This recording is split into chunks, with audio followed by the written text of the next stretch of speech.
Anda sedang mendengar Shock Podcast. Shock.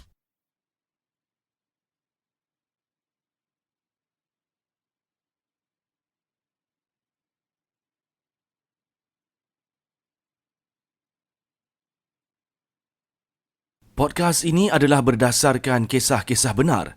Segala perlakuan berunsur syirik tidak digalakkan sama sekali. Budi bicara pendengar dinasihatkan. Anda sedang mendengar Shock Podcast. Shock. Setiap orang pasti ada kisah yang tak dapat diluahkan. Kisah suka dan duka. Kisah geram dan dendam. Kenapa dibiarkan terbuku di hati? Suarakan hati anda di podcast Suara Hati hanya di Shock. Hai, kembali kita ke podcast Suara Hati di SYOK Shock. Hai korang, apa khabar semua? Okey, untuk episod 12 pada hari ini, Mada dapat luahan perasaan dari seorang wanita yang bernama Marlina. So, Mada akan terus bacakan kisah dia. Nanti toward the end of cerita, kita akan kongsi Mada punya perspektif lah. Okey, cerita Marlina ni bermula. Saya setuju kalau ada orang kata COVID ni adalah blessing in disguise. Saya sepatutnya berkahwin dengan X pada Mac 2020. Tapi time tu government keluarkan arahan MCO. Basically 2 weeks before tarikh bernikah, saya dan X sudah buat preparation sudah hampir 6 bulan. Semua majlis perlu ditangguhkan. Of course lah, saya sangat sedih time tu. Pada hari yang sepatutnya kami bernikah, saya menelpon X. Memang menangis semahu-mahunya. Tiba-tiba X memarahi saya. Dia cakap, "Kenapa awak ni macam budak kecil? Relax lah, enjoy je lah. Life duduk rumah, tumpang tengah bujang ni." Ayat tu simple, tapi sangat menghiris hati saya. Kemudian setelah berbincang bersama kedua-dua belah keluarga, kami tak nak bernikah cowboy. Alang-alang kami akan buat majlis together dengan abang saya. Lebih jimat. So, tarikh kahwin kami diposponkan ke tahun hadapan. Entah kenapa saya dah jadi hilang minat, tawar hati mungkin sebab satu persatu perkara reveal. Saya baru tahu, Ek masih lagi tak boleh nak kumpul duit hantaran. Ayah saya memang sudah cakap perlu sediakan RM15,000. Duit tu bukan untuk kenduri, tapi ayah kata, ya, ayah saya sebenarnya ejen insurans. X cakap, dia dah ada 10k actually. Tapi dia nak guna untuk betulkan rumah dia. Saya pelik, tapi duit dia kan. Saya willing untuk top up sebab saya tahu ayah saya sangat strict. Kalau A, A lah. Kalau B, B lah. Tapi X seakan-akan tidak ada rasa segan. Malah saya cakap, kalau macam tu kita 50-50 lah, senang. Baru fair. Antara perkara yang buat saya lagi tawar hati bila mana lepas keluarga dah agree untuk combine kenduri dengan abang saya request untuk tak nak kongsi videographer. Sebab dia kata dia nak satu videographer fokus untuk dia dan pasangan. Yelah, aku ni kan nak kahwin sekali je. Aku tak naklah kongsi kalau boleh. Itu apa yang abang saya cakap. Tiba-tiba Ek melenting. Alah, kalau macam ni, duit nak kena tambah lagi lah ni. Serabut lah. Abang agak tergedu. Tapi abang diam je. Time tu saya tengok Ek ni langsung tak ada respect dekat abang saya. Sedikit demi sedikit, saya nampak his dah kekala. Saya makin lama dah makin tak boleh nak tolerate. Tapi paling ultimate bagi saya adalah dia seakan-akan suka mengugut saya dengan nada yang lawak. Bila ada masalah sikit, dia akan cakap, "Cancelkan wedding ni baru tahu." Oh, dia akan cakap, "Minta-minta lah COVID ni panjang lagi. Serabut lah bab-bab kahwin ni." Sakit hati saya setiap kali saya dengar perkataan tu. Tapi semakin lama, semakin besar mata saya terbuka. Semakin banyak benda yang saya nampak.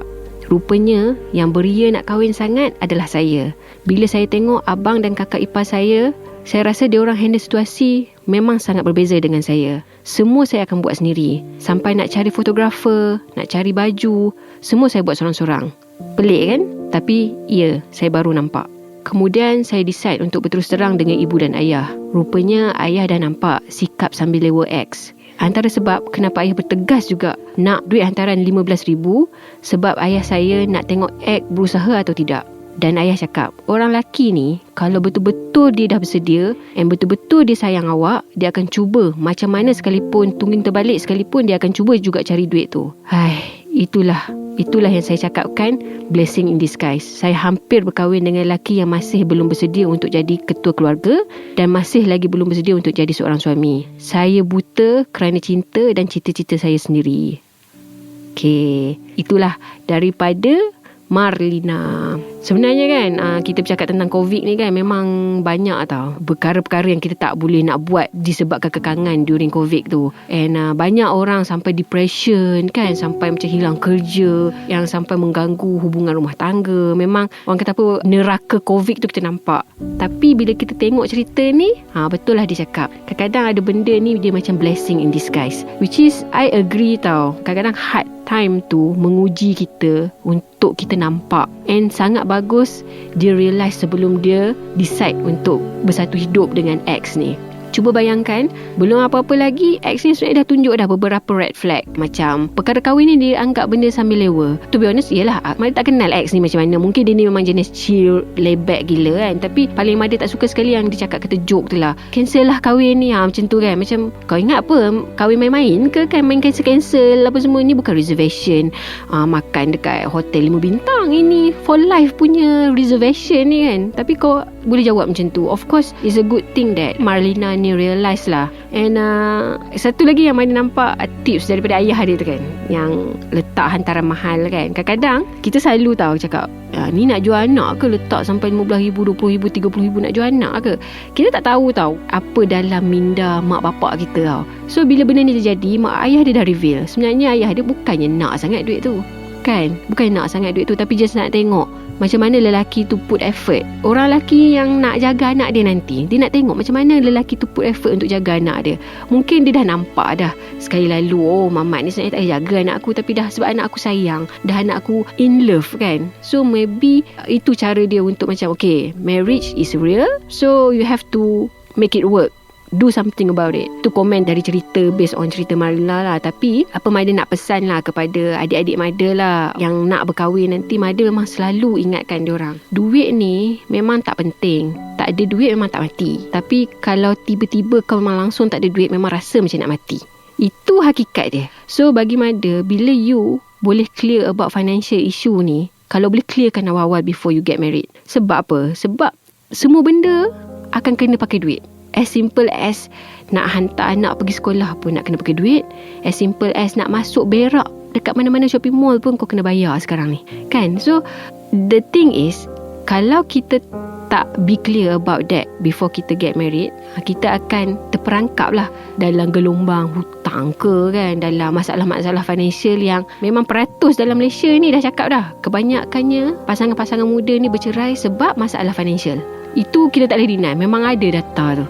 So bagi Mada, Marlina dah buat keputusan ni, of course lah menyedihkan, keputusan yang berat, keputusan yang macam akan bercalar dalam hati lah. Kita sayang orang tu sampai rasa nak kahwin dengan orang tu, tiba-tiba ini yang jadi. Tapi it's good thing dan dia dah start nampak the positive side of the bad thing yang happen dalam hidup dia. Kepada Marlina, Mada doakan semoga Marlina ditemukan dengan lelaki yang sama level dengan awak, sama level pemikiran, sebab kematangan awak ni, and awak sangat bagus dalam menilai kehidupan awak di masa akan datang. Sebab pasangan kita tu lah kita punya lampu suluh nanti. Kalau you bayangkan lah kau dapat suami yang macam bateri dia on and off, kejap rosak, kejap tak rosak, macam mana kau nak nampak cerahnya masa depan tu? Macam tu lah dia punya metafor. So pada Mada doakan sangat daripada Marlina, semoga ditemukan dengan jodoh yang bersesuaian, semoga dapat membina rumah tangga dengan restu mak ayah. Sebab tadi nampak macam ayah dia tak berapa nak restu lah kalau tengok cerita tu. Tapi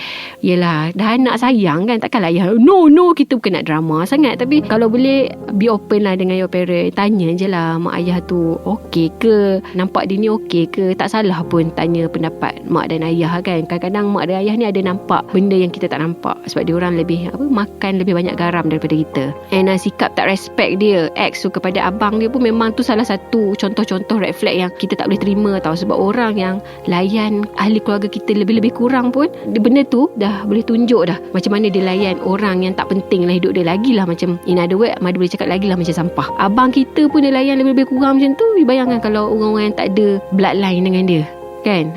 Tata cakap kasar-kasar, melenting-lenting kan. And Mada ada satu tips lah Mada nak share lah dengan yang mana yang bujang-bujang kan, yang tengah cari pasangan kan. Kalau korang pergi dating lah kan, korang pergi dekat kedai yang macam viral ataupun yang worst service ever, daripada situ korang tengok pasangan korang tu macam mana perangai, macam mana attitude dia. Dia menggelabah ke, dia panik tak tentu pasal ke, tak punya maki-makinya tukang hantar air tu ke. Korang tengok dekat situ, korang boleh judge lah macam mana dia ni kalau tekanan hidup hadapi. Sebab bila kita kahwin esok, memang akan ada tekanan, cabaran-cabaran hidup memang akan ada. So kau bayangkan lah, kalau orang uti canai tu pun dia boleh tengking-tengking, marah-marah, maki-maki.